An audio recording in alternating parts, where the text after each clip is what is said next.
Hello, hello, hello, and welcome to a very special edition of the Believe in Lions and the Believe in Jets podcast. I am your host at Cavanagh87, joined as always by the All-Pro, All-World Safety Glover Quin. But we are also joined by the Maryland Terrapins running back, former second-round pick of the New York Jets, LaMont Jordan, and his co-host Andrew Golden. What a crew we've got here today. Hello, everyone. What's going on? Hey guys, how you doing? Great. Just living the dream, living the Lions playoff dream. Glover and I have been in the past couple weeks. It's gonna happen. Feel that it's been quite the time as a Jets fan this season. Not being sad when games end and actually have something to look forward to at the end of the week. It's been nice. You've been up and down and in and out of the playoffs for the last couple of weeks now. You're the 9th seed right now, but weren't you the 7th seed or 6th seed last week? Yeah, they were. I think they were at 7. If they would have beaten Buffalo, they would have been in first place in the AFC East, and they could have been all the way up to the 2 seed, and then it's all the way down to 9. But it's been all over the place with the playoff jump. Just trying to hope they can finish strong. With the way the standings are right now, the only thing that guarantees them a playoff spot is to win out over these next 4 games. And that's the problem, isn't it? Because that's the exact same situation that Glover and I find ourselves in, trying to get to that 10-win threshold. Oh, absolutely. Yep. Yeah, no, the Jets are in the same boat. We got 2 teams here that have been down on their luck for a while, but starting to have some resurgence. The roar is being restored, as I've heard on Twitter for a handful of Lions fans, and the Jets are finally taking flight. It's been a fun year. It really has been. And so, Glover, going to go to you first. What are you looking for in this matchup against the Jets? Well, I mean, I need to check the weather forecast and see. 40 degrees and sunny. 40 degrees and sunny? Oh, man, it's going to be sunny. That's going to be beautiful weather out there. I'm expecting, I'm looking to see how the Lions come out and play this game. You know what I'm saying? Do they stick with their recipe of getting the run game going, not putting too much pressure on Jared Goff, and staying in third and manageable situations and letting Amon-Ra St. Brown keep the chains moving, and DJ Chark and some of those guys getting big plays up top, seeing if they can get Jameson Williams back in the fold again this week. I want to see who they're going to match up on Amon. What are they going to do with Sauce? Are they going to match him up with somebody, or are they going to leave him on one side? So it'll be interesting to see how they come out and try to play this. But the Lions have weapons all over the field, so they'll have to make some adjustments more than likely. But it should be a good game. Football is back, and BetOnline remains your number one source for all your football betting needs this season. You'll find the latest odds, matchup info, player news, and game trends. And as your continued source for all sports wagering info, BetOnline features live betting, free contests, live scores, and giveaways all season long. Always the fastest and easiest way to bet all your favorite sports and events like MLB, MMA, tennis, hockey, boxing, and even golf. Head to betonline.ag to join and receive your 100% welcome bonus with your first deposit. Make sure to use promo code BELIEVE to receive your rewards. That's BLEAV. BetOnline, where the game starts.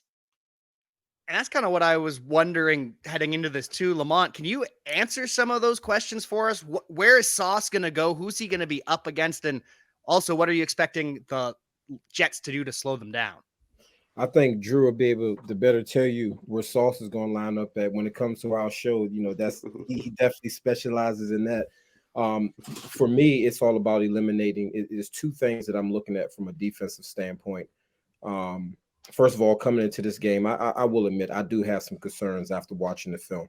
I started paying attention to the Lions last year, just messing around with the sports book. And at the end of the year, I looked and I said, well, damn, if I had just taken the Lions on the spread in every game, I would have came out on top. Knowing that Aaron Glenn, I believe he's still the DC out there. Understanding, I mean, he was a former Jet. Him and I were teammates. I had a chance to watch him as a rookie, as a veteran, how he operates. So knowing what he brought to the table as a player, I knew instantly that the Lions defense was going to be something to be reckoned with. With that said, for us defensively, I think it's two things. The main thing is we have to check the check down. A lot of what Detroit does, from what I've seen from watching the film, is there's a lot of big plays that lead to touchdowns. All right. You also do a good job of slicing and dicing using Swift, and I think Williams is starting to come into the mix some. We have to eliminate the big shots. We have to eliminate those big shots down the field, and we have to check the check down. Coming into this game, the clear-cut mismatch, I think, and I think Drew is going to echo me on this because he pointed it out to me, I think, last show or the show before, is these running backs are dangerous out the backfield. And it's very simple. Goff is looking to go deep to check down, deep to check down. So if you look at the matchup, we have to make sure we eliminate the big plays, and we have to make sure we check the check down. Yeah, I'm gonna go right off what LaMont was saying there. Speaking of Sauce Gardner, I'll be the resident Sauce Gardner fanboy here for everybody that's listening. Definitely no qualms about that. The way the Jets defense works for an early down, first and second down rate, they usually don't do a lot of matching. Sauce Gardner is pretty much the defense's left corner, and he's going to stay on the defense's left. DJ Reed's going to be on the right side, and you're going to have Michael Carter II in the slot. Now, Amon-Ra St. Brown does a lot of playing from the slot.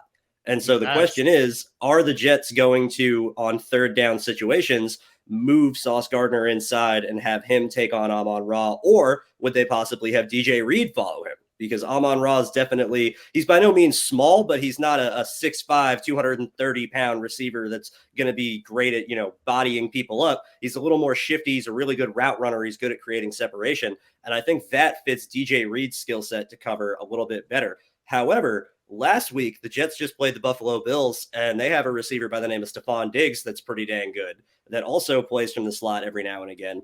And we didn't see pretty much any matching from the Jets defense at all, even on third down, where Michael Carter II was in the slot and he was covering Diggs. And there was the first third down of the game, actually. He gets on Diggs in a one-on-one. I'm pretty sure the Bills went empty. They motion Diggs across the formation. He goes into the opposite slot, gives a little bit of a nod to the outside, and then comes back over the middle. And he was wide open. Wide open. Josh Allen missed the throw, and if he didn't, it's going to be a walk-in touchdown. That's a concern for me. I think that's something that the Lions absolutely could have seen on tape and go, oh, we can do that same thing with Amon-Ra. And if we get into a 3rd and 6 that, we can get him isolated on Carter, and that might be an advantageous matchup. To be fair, though, Michael Carter II's had a really good year, too. The entire Jets cornerback group has played really well this year. I would say the last week against Buffalo was probably his worst game of the season. And even then, it wasn't a disastrous outing by any means. So I'm really curious to see if this is going to be the week the Jets change things. They pretty much haven't done any matching since week 1. On third downs in week 1 against Baltimore, and his first ever NFL game, they had Sauce Gardner checking Mark Andrews. Even if he was, lined up in line at tight end, they had him right on top of him. They haven't really done much matching since then. I think this would be a really good game to see that, whether it's DJ Reed or Sauce, whoever it is. I'd like to see them do some different things in the secondary, at least on third downs when, that's the money down. That's where the NFL, you win and lose. LaMont and I, we talk about this all the time on our show. The things we bring up in terms of did the Jets win or did they lose and why or why not? Third down and turnovers are pretty much always where we start. Well, I will say this from a defensive back perspective, and I know Coach Tony Oden, if he's still the head DB coach out there, corners coach. So he was my coach in Detroit for 4 years, right? So the thing I know that he's gonna do, he's gonna want his guys to be comfortable. And so when you have young guys, and Sauce is a rookie, I'm not real sure what Michael Carter is and DJ Reed. He's a second-year player. Right, DJ Reed's in year 5. Right. So you got some young guys, right? So when you start doing different types of matchups and different things like that, it's a lot of moving pieces, right? It's a lot of adjustments, right? You might have a corner be over here and they're in the zone, but he's on that side, and all of a sudden somebody goes in motion, things like that. So when you have a lot of young guys, sometimes you kind of just want to let them line up and play, right?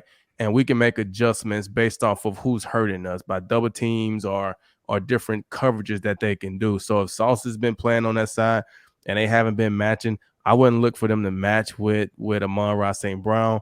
I would look because DJ Chark and Josh Reynolds, can go up top of you on the outside as well. So I would look for them to stay exactly how they've been and probably mix in some double teams if they feel like Michael Carter needed on the slot with Amon-Ra St. Brown. But I would look for them to come out and play it straight up just based off of Robert Saleh and Coach Tony Yoder. And so on the other side, we've got the Jets offense against a surging Lions defense as of late. LaMont, how are you looking to attack this Lions defense that has really buckled down against the run and has been kind of roasted from the slot at times? That's kind of been their biggest weakness.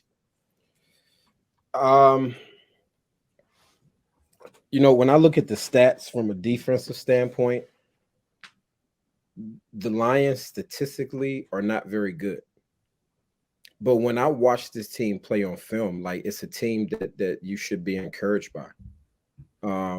Like, the stats to me don't really do the defense justice. I think that this defense is faster than the people give credit for. When I watch the defense play, it kind of reminds me of a slightly slower version of the Jets. When you look at the fact that from across the front four, you have guys that can get pressure on the quarterback. When you look at things from a secondary standpoint, it looks like your secondary, even when you have a safety, it almost looks like at times y'all have almost 8-9 people in a box, even when teams are spread out. And Quinn, you can help me out with that if I'm saying something differently. That's a problem for what we do when you think about the read option type stuff. And Drew always hears me talk about this, the whole college style offense. I can't stand it. I don't think that we're going to move the ball against Detroit doing that. I mean, I have a lot of respect for what I see that this Lions team is doing. I think the team is well built defensively. They seem like these guys, it's the Lions, and you all are in a process where you're building. And I've said it about the Jets. Drew and I have said this. The Lions are a franchise that's headed in the right direction. The way I'm going to attack this defense, for me, we need to spread the ball out, and I think that both teams beat each other's defenses doing the same thing. Spread the ball out. As long as your quarterback isn't going to get hit, because right now we have 2 pocket passers. The Lions are in trouble to me because I've watched Jared Goff play even when he was with the Rams, and the key to stopping this Lions offense is, first and foremost, you have to get pressure on Jared Goff. If you can just hit him, he's going to rush his throws. He's going to overthrow. He's not going to get to his second and third read. So first and foremost, we have to hit them from a defensive standpoint. Offensively, I say spread them out. If they go with a single high safety, we have to take our chances with the ball down the field.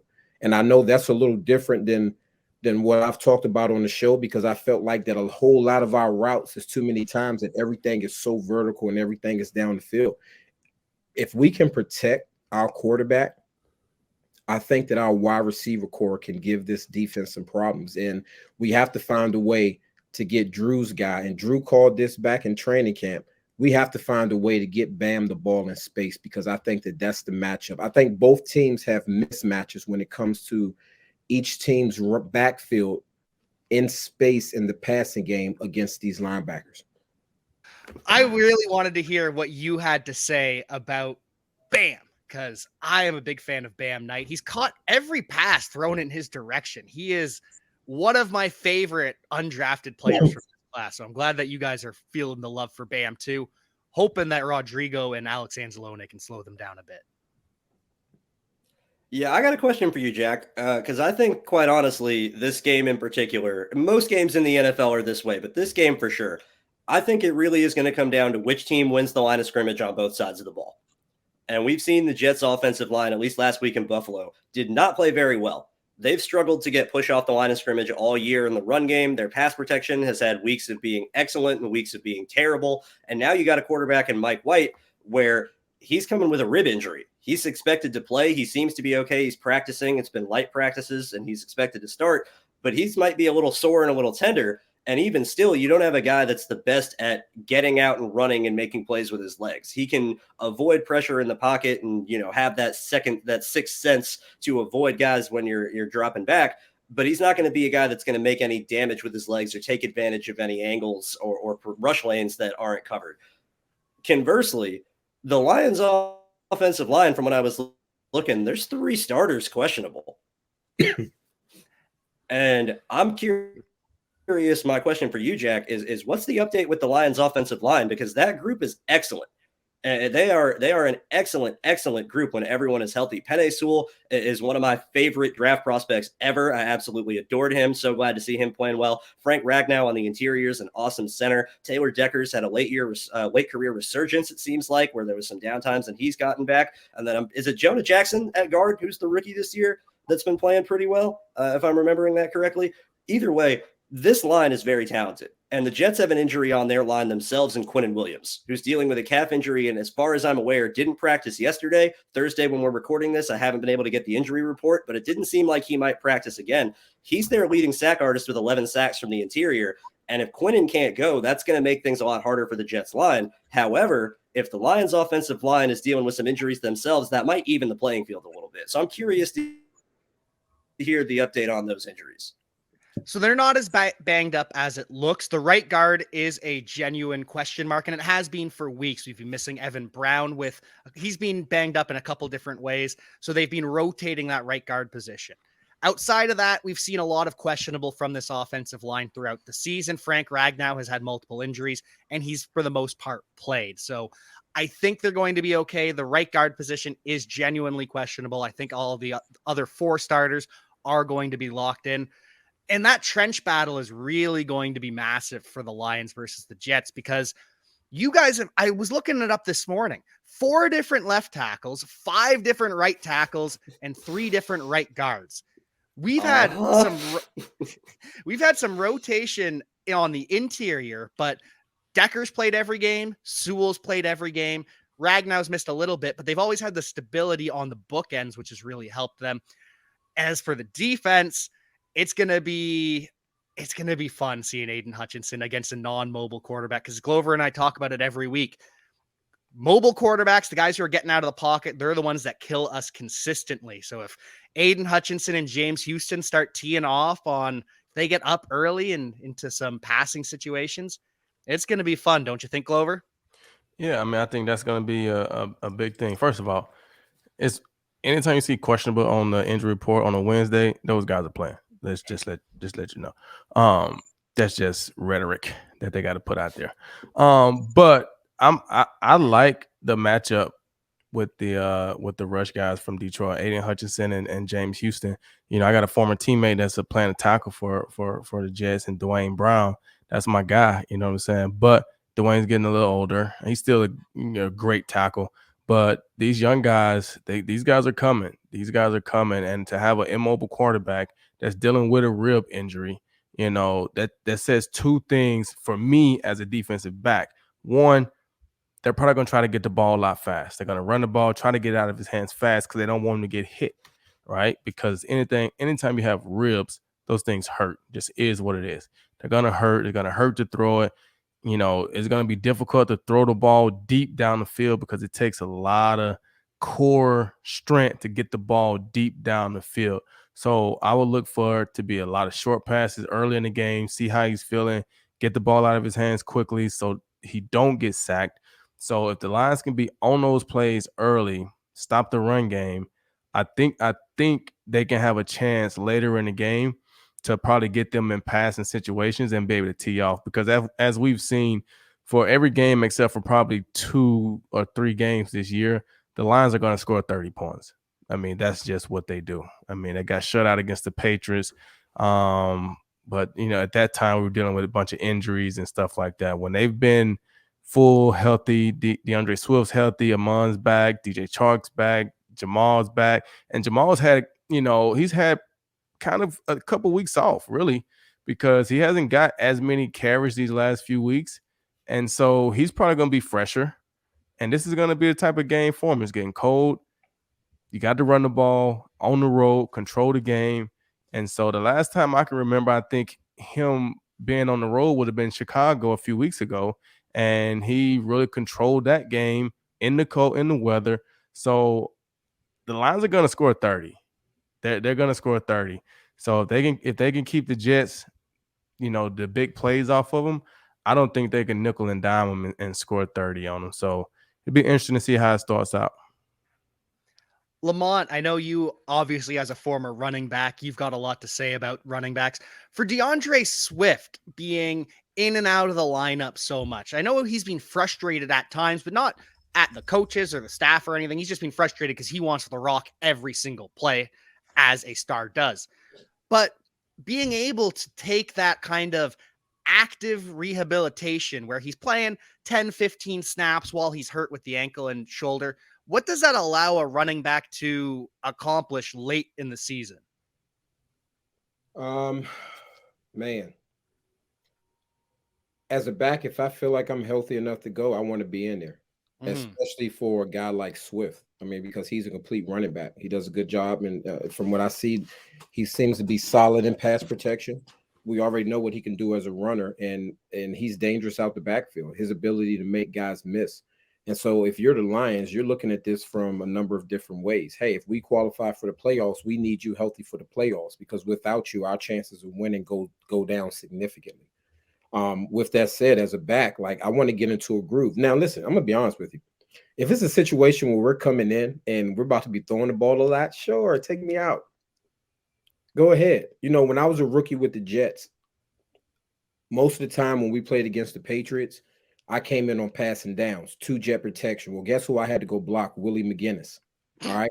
If I'm a running back and I'm banged up and they're doing this type of rehabilitation for me, then yeah, hey, in those situations, take me out. But if he feels like he can go, then you let him go. I mean, you let him go, not unless it's a situation where you're talking to the medical staff and his situation can get worse. Because the last thing you want to do is get in a situation where he's in and out of the game, and then you get later in the season or you get into the playoffs and you realize that you need for him to be able to go 4 quarters, but you just spent the last 2.5 months not allowing him to play for 4 quarters. So you want to get him going as much as you possibly can. With that said, the way the league is going with this two-headed monster running backs, you want to go ahead and maintain that. You want to maintain that. And there's something that the backs do a great job of. And it's, to me, it's the one thing that allows the Lions to be as dangerous as they are with their vertical passing game. These backs do a great job of understanding where you're supposed to release. Meaning, if you have to run a flat and you're releasing outside, you release outside. But when these guys release on the inside, oh, they are very active in pass protection. As they go through the B gap, if you're a nose tackle, you got to watch out for Swift and you got to watch out for these guys chipping you. They do a great job of that. And I think that that's the number one factor and why this offensive line has been so good and giving Goff protection to be able to throw the ball down the field, is because these backs do a great job of helping out with regards to blocking in the passing game. The reason their checkdowns work, and I caught 70 passes doing this, and it's a great feeling as a running back. You come through the inside, you give a little chip. The linebackers are dropping so deep to take away the underneath routes, and now we slip away for the check down.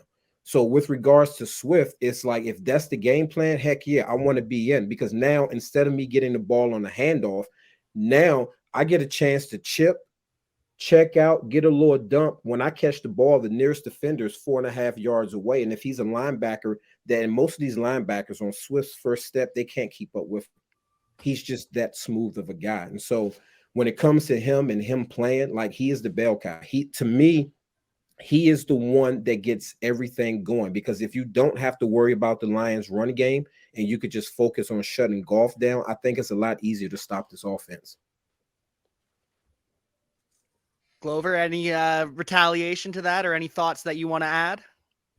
Well, I mean, I just feel like with DeAndre Swift, I think Jamal is going to be a bigger probably run factor. I think they're with the shoulder, I don't think they're gonna run DeAndre as much. They're gonna get him touches though, and it's gonna be in the pass game. So can those linebackers, and I know y'all got CJ Mosley, but can those linebackers cover DeAndre Swift out of the backfield? That's gonna be a big thing, because Jamal can handle the poundage on the inside, but when you add DeAndre Swift, you almost kind of got two slot guys with Amon-Ra St. Brown and DeAndre Swift.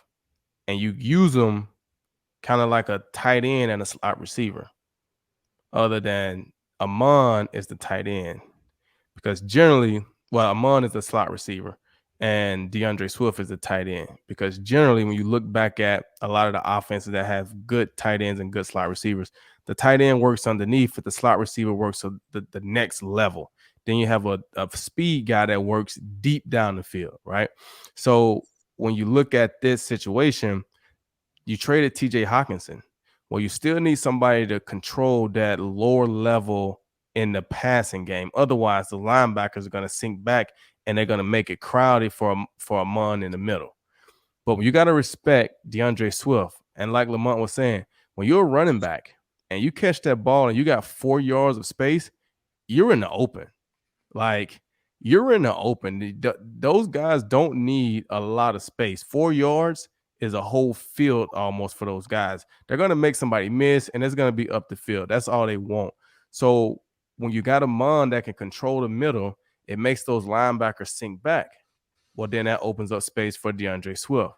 If they're trying to keep DeAndre Swift from getting the ball, that opens up space for Amon because the middle is vacated. So those two guys working in tandem is going to be big. You've seen it a lot in Kansas City, how they use Travis Kelce back when they had Tyreek Hill and some of those guys, because Kelce can control the underneath, and then you can hit those plays behind them because you got to respect Kelce. So I think that's what the Lions are doing now with DeAndre Swift and Amon-Ra St. Brown, because they traded TJ Hawkinson, so they don't have a tight end that you really got to respect in the passing game. So DeAndre Swift is taking over that role.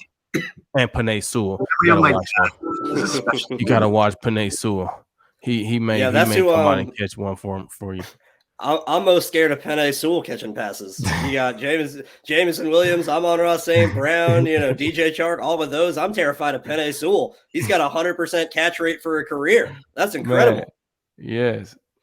And I definitely, I mean, he those big guys almost fall on their own, but I definitely wouldn't want to be a defensive back and he catch a ball and they're not telling him to get down and get out of bounds because he's nimble enough. He got good feet, and it'd be a pretty tough tackle. He is. He's got good feet. He's got good hands, and I can't wait. I don't know if it'll happen against the Jets. They might space it out, but the Lions are going to go back to that formation where Sewell's lined up at receiver and bunch and motions him, but they're not going to throw it to him this time. They're going to come back with something else, maybe Jameson Williams over the top. I can't wait to see that happen and see 3 or 4 players bite on the Penei Sewell motion. Well, this is the thing. They're gonna respect it. Right? They have to. But if I was a Lions team, I would do the same. I would do the same play, because a lot of times you do think, okay, they did that. They're not gonna do that this week. They're gonna build something off of that. No, he's gonna be wide open in the flats again this week. It's gonna take 2 times for them to be like, okay, guys, we got to really cover this guy, because next week you're gonna be waiting for the high low, right? They're gonna fake it to Penei in the flats, and they're gonna try to hit the corner route behind us. Nope, we're gonna throw it right to him again, and he's gonna catch another first down, because that's all we need him to do is get 3 yards and get down. And then in week 18, when we're playing the Green Bay Packers to close out the playoffs run, then you fake it to Penei in the flats, and you hit him on behind him for a touchdown. I don't think it's a game that the Lions want to try to get cute against this defense. When I look at you all's schedule, there is one team on your schedule that when I look at their defense and I say that our defenses are kind of spitting images of one another, I would say the Dallas Cowboys. The Dallas Cowboys are just dominant as heck up front. They have defensive backs that are going to get up in your face, that they're going to have to make tough contested catches. You can beat them across the middle if the quarterback has time. But if I'm Detroit, if I'm worried about anything, if I look throughout the schedule, what team does our offense has to face this week? What team have we played in the past that our offense can look and say that this defense reminds them of them? It would be the Dallas Cowboys. And all the Detroit fans know what happened in that game. I think the Cowboys held the Lions to 6 points, if I'm not mistaken, or something like that. I could be wrong with my numbers, but for me coming into this game, that is my hope. I don't think that Detroit is going to beat us unless they complete deep passes down the field, or if you have to complete deep passes down the field and you have to get your running backs involved. But I don't think that long developing plays is going to work against this Jets defense. This Jets defense, Coach Saul, if there's one thing that when you watch this defense play, the Jets defense is savages. They are savages all the way across the board. If you are Swift and you have a shoulder injury, this is not the game that you want to go tippy-toe on, because Williams, number 56, he will knock you into another dimension. So as a running back, we have guys on this defense all the way across the board, even in our secondary. They have no problem getting their face masks dirty. So if you're Detroit, if you're looking and saying, hey, where can we be beat at? You say this defense is a defense that have savages all the way across the board. You're not going to beat this defense running sideways, doing all that college stuff. You have to do what you do. That is, make sure that you keep Goff upright, make sure that he does not get hit. And if Detroit tries to get cute against the Jets, I'm going to tell you right now, it's going to be a long day. You're not going to beat us. You're not going to move the ball on this Jets defense if you're trying to be cute. The way you move the ball against us is you have to just do what you've been doing. That's it. Hope that your offensive coordinator calls enough plays that your backs continue to be, and this is the benefit to what we do up front that can eliminate the running backs and the tight end out of the Jets offense. I don't think that this offensive line will hold up against our defensive line if they do not use the backs to chip either our nose guards, our tackles, or our defensive ends. I don't think that you're going to have time to get all of these long developing plays down the field. So with that said, this Lions offense is playing against a savage defense. The thing that gives me concerns about this game is that I don't know if our offense, and Drew, you've heard me say it week after week, I'm just not sure if our offense is going to provide enough support for our defense to keep up with the Lions in the event that we give up those big plays. Yeah, that's going to be the question. That's absolutely going to be the question. I think for the Jets offense as a whole, the Lions offense is excellent. Let's not make any mistake about it. There is skill talent all over the place. Their offensive line is talented. And I don't think anyone's sitting here acting like Jared Goff's a top 5 quarterback or anything, but he's been far from terrible, and he's been more than efficient enough to keep this offense going, especially with all the talent that they have. If you're the Jets offense, you want to keep them off the field. You're right, LaMont. They don't have a ton of faith in their offense. And if this is a game where the Lions score 30, I don't know if the Jets are going to have enough talent on offense, or quite honestly, I don't know if they're going to be able to pass protect long enough to match that. So you want to try and establish the run game early. If you're the Jets. This is going to be where this comes down to for me. If the Lions offense is getting a ton of possessions and they're going down and scoring at will, Lions are going to win the game.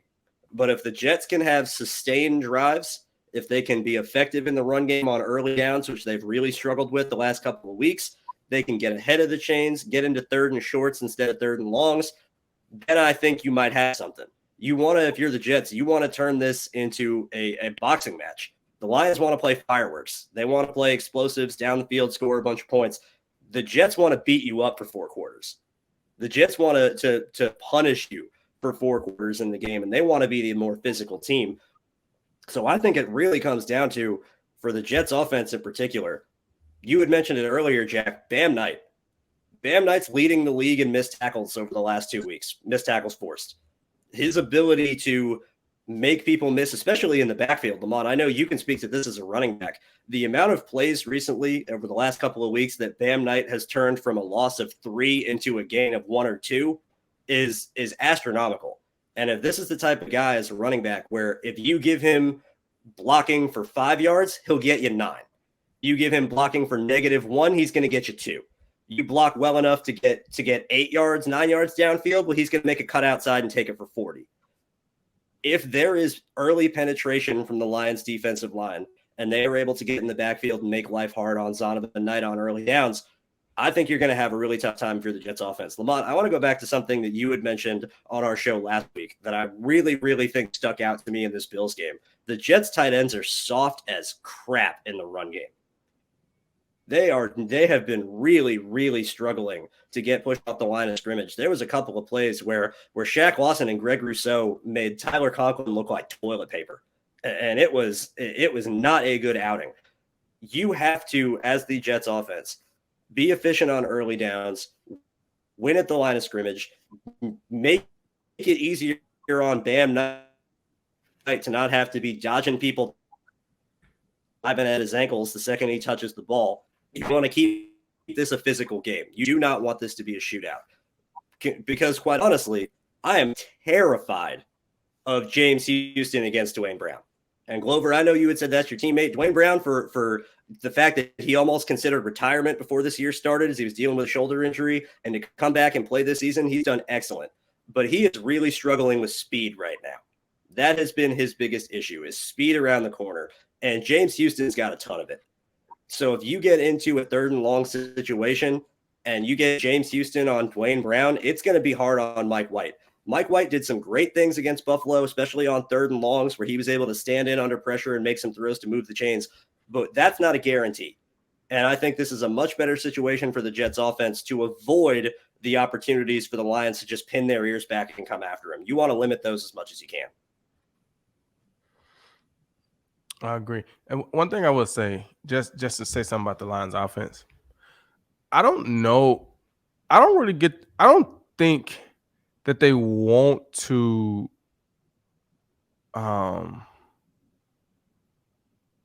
be just the down the field and this and like, I don't really think that's their strategy. I really think that they are a controlled offense, but they have so many different weapons that those big play shots are there. I think they're content handing the ball off to Jamal Williams and running 5 yards a pop and take it down the field. But if you're stopping that, then they're content to go to the next level and try to see if we can get some intermediate passing game. And if you're shutting all that down, well, then we got guys that can get to the 3rd level. I don't think they're coming out feeling like, okay, we just got to, like the Kansas City Chiefs, just want to just take shot after shot after shot. I mean, we've seen games where the Lions have had 7-8 minute drives and they just methodically just move the ball down the field. I think Jared Goff is doing a good job of taking what's there. If the shots are there, he's going to take it. If the intermediate's there with Amon or DeAndre Swift on the backfield, he's going to take it. If they can just run the ball and I think that's really what they want to do. So I like their philosophy and what they're trying to do. I like the matchup with James Houston on Duane Brown. I like the lineup, the matchup with just the edge rushers with an immobile quarterback. But I do feel like you said, LaMont, the Jets have a savage defense. Those guys are tough. They're physical. You know, like I said, CJ Mosley leading the pack. You got 2, dog linebackers in there that will hit you. They will set the tone. And in games like this, a lot of it depends on how the game starts. You can look at the first drive of a game. If the Jets come out and they're on fire and they can force a turnover, because the Lions haven't turned the ball over a lot lately, but if they can get a big hit or a big interception and force a turnover, that momentum is going to be tough because the Lions are going to be on the road. But if the Lions can come out and methodically, play calling wise, move the ball down the field that first drive and score a touchdown, then it could be a long day for the Jets. So I think seeing those first 2 drives of the game is going to have a lot to do with how this game is going to go. And this game is a pick'em at the end of the day. Our good friends over at betonline.ag not giving a line. It is just a straight up flip a coin, pick your favorite. And so, Glover, if you do have to pick who's winning and what's the score? Why you got to do me like that? What do you want? You want LaMont to go first? No, I take this. We're going to go around the table. This is what I do. You know what?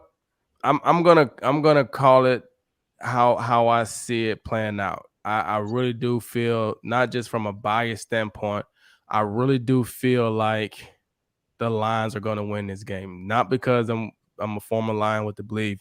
But just going based off of the Jets, they've been having a great year, right? They've been having a great year. They're battling, and they're in a tough division, right? They're in a tough division. They're playing well. It's going to be tough for them to make the playoffs. They've been playing well, but they've had some team drama these last couple of weeks, right? With the Zach and all that stuff, right?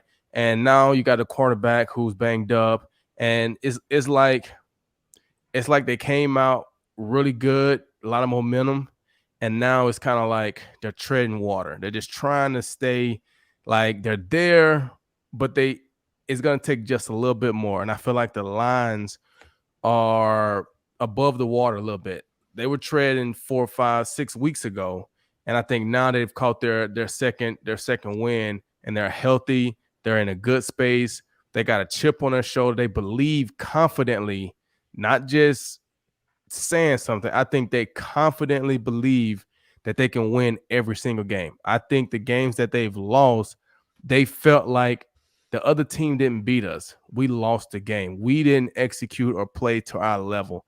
And I think now they're healthy. The guys are back. I think they believe that they can win every game. They got their first road win a couple weeks ago when they went to Chicago and got their win.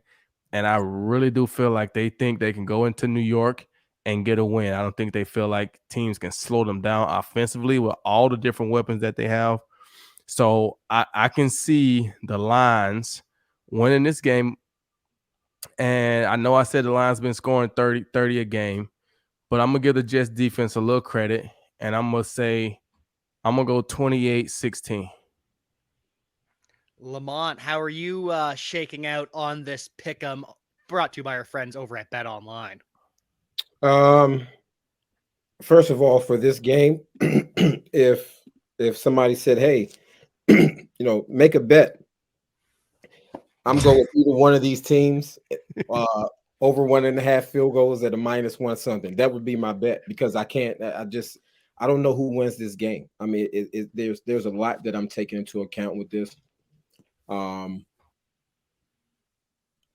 seeing a scenario where if offensively we're not moving the ball well, if our quarterback is under siege, I'm seeing a situation where Zach Wilson could come in the game. Ooh. All right, I'm seeing a situation where he can come in the game. And if he comes into the game, I think that messes up everything that Detroit does defensively, because you spent a whole week preparing for a pocket passer. You're not really focusing on the disciplines of your rush lanes because you're not worried about the quarterback running anywhere. So I'm going to stick to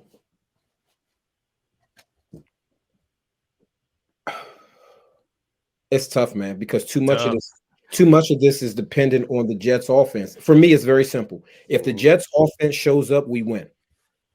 It's just that simple. I don't think that this is a game like, yes, Detroit looks good on film, but the fact of the matter is we had to play against the Buffalo Bills twice.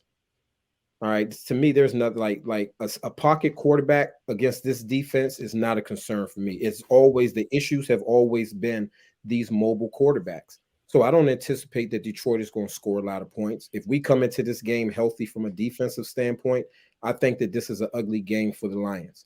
If we're able to get our paws on Jared Goff, he's going to check the ball down. He's going to throw the ball earlier, and I think that it's going to lead to some turnovers. Man, oh man. First of all, my bet is I'm taking the Jets over 1.5 field goals. I'm just going to start with that.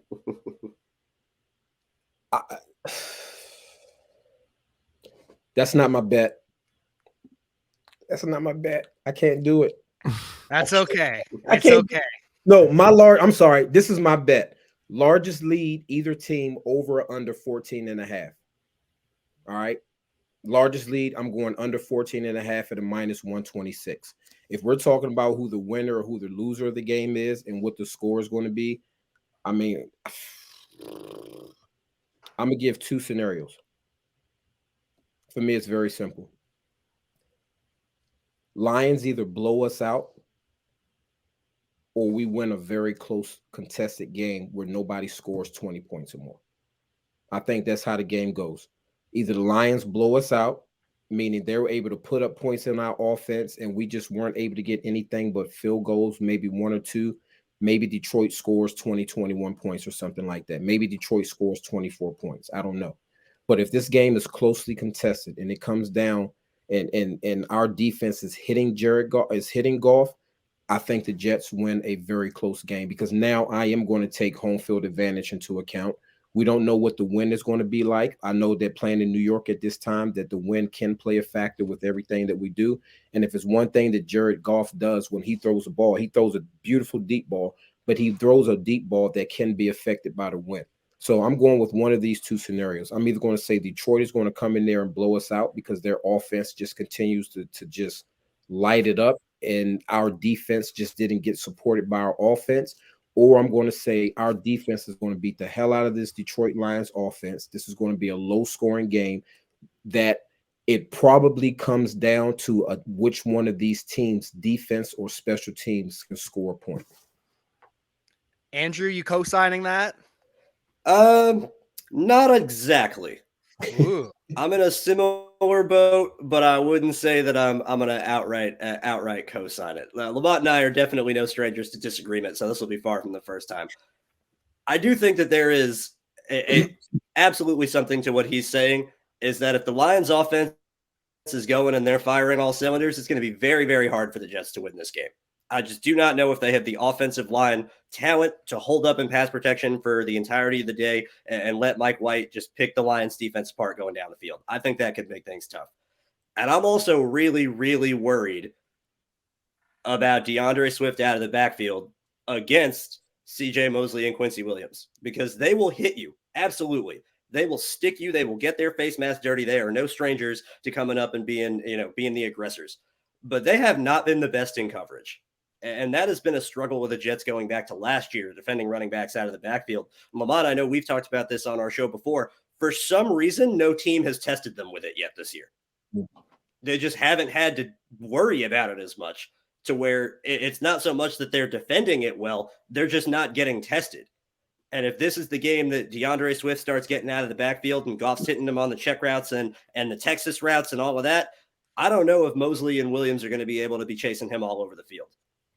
There's an X factor to this game that not anyone on this show has mentioned until right now, so I'll be the one to do it. That's Garrett Wilson. Garrett Wilson has been uncoverable the last few weeks. Absolutely and totally uncoverable. He had, I think it was 168 receiving yards against the Vikings. He had over 111 last week against the Bills. He is on a tear. He broke Keyshawn Johnson's 26-year-old record for most receiving yards in a season by a rookie Jets receiver. Did it in the same amount of games.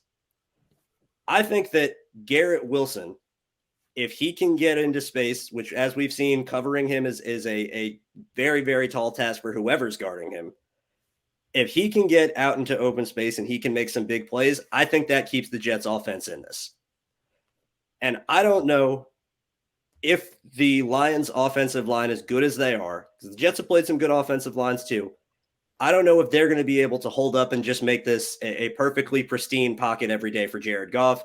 And I don't know if they're going to be able to just run the ball down the Jets' throats. Jamal Williams, tough runner. Absolutely. He's no stranger to getting his pads dirty either, and I fully expect him to do some damage. The Jets have struggled with tackling in the last couple of weeks as well. And against a guy like Jamal Williams, that makes things even more difficult. But overall on the year, they've done pretty well defending the run. And I know that their secondary pretty much has yet to fail a test, even against some of the best receivers in the league. Justin Jefferson had one of his lowest outputs against the Jets when they played him. Stephon Diggs has been pretty much eliminated outside of the first play in the first Bills game. When Sauce Gardner or DJ Reed's been on him, he has not done much. Jamar Chase got, blanketed too. You can go down the line. I don't know if this is going to be an outright offensive explosion for either teams. So I'm going to bank on the fact that this is home field advantage. I'm going to bank on the fact that the Jets as a team under Robert Saleh refuse to quit. They never get down on themselves. They never harp on a loss for too long. They're always ready to play. The locker room there's been some drama, but even throughout it, they've been united. And I think that they have really kind of stood behind Mike White, rolling with him as the starter, and that's kind of helped things. We say all the time on our show, LaMont and I, that it all starts at the top, and it starts with Robert Saleh with that mindset to keep the team going, get them focused, take everything one game at a time. And I know the Jets have their back against the wall right now. They just fell to the 9th seed, like you were saying, Jack, at the start, where they could have been, first in the AFC East, and now they're on the outside looking into the playoffs. They know that they have not a lot left to afford to lose. So I'm going to go out on a limb. I think this is going to be a very, very close game. I'm going to call my shot and say it goes to overtime. Ooh. And I think the Jets win on a field goal 24-21. Okay. So that's, from the sounds of it, we've got Glover with the Lions, we've got Andrew with the Jets, and we've got LaMont, one of each. So it sounds like I am the tiebreaker at this point. And as the tiebreaker, I can get behind your 24 points for the Lions, 24-17 for the Detroit Lions, with a W as Detroit continues their playoff run. Gentlemen, thank you so much for joining us here tonight. Very much a pleasure to get to talk to two fine podcasters such as yourself, Glover. Always a pleasure getting to work with you. And with that, we will see you next time. Peace. That's it.